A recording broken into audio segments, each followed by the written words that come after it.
এরকম 2 সিটিতেই যদি খিচুড়ি বানানো হয়ে যায় তাহলে বৃষ্টির দিনটা হয়ে ওঠে আরো দারুণ। হ্যালো গাইস, আসসালামু আলাইকুম। আজকে তোমাদের সাথে শেয়ার করব কিভাবে ছটপট প্রেসার কুকারে খিচুড়ি বানানো হয়ে যায়। এর জন্য প্রথমেই একটা প্রেসার কুকারে চাল এবং 2 ধরনের ডালের মিশ্রণটা আমি আগেই ধুয়ে পানি ঝরিয়ে রেখেছিলাম, সেটা দিয়ে দিব। তারপর তার মধ্যে দিয়ে দিব আদা বাটা, রসুন বাটা, স্বাদমতো লবণ এবং হলুদ। তার মধ্যে দিয়ে দিব পানি। পানির পরিমাণটা হবে ঠিক চাল এবং ডালের দ্বিগুণ। আর যদি লেটকা খিচুড়ি হয় পানিটা একটু বাড়িয়ে দিতে পারেন। আর দিয়ে দিব তেজপাতা, 4-5টা এলাচ। তারপর একটু নেড়ে চেড়ে দিয়ে তার মধ্যে দিয়ে দিব কাটা পেঁয়াজ এবং মরিচ দিয়ে তারপর মুখের ঢাকনাটা দিয়ে দিব।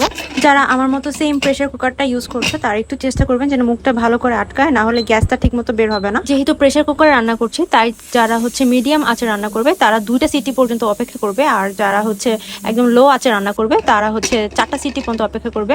আমি যেহেতু মিডিয়াম আঁচে রান্না করেছি তাই আমি 2টা সিটি বাজার পরেই তুলে নিয়েছি।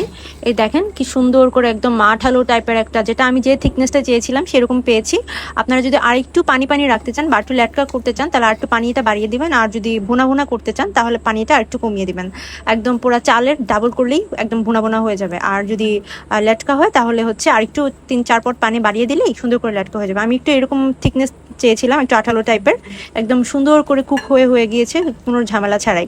সো এইভাবে প্রেসার কুকারে আমরা চাইলে যখন তখন, বৃষ্টি সিজন হোক বা যে কোনো সময় হোক, মন চাইলে ইচ্ছা মতো আমরা আমাদের মন মতো খিচুড়ি বানিয়ে ফেলতে পারবো।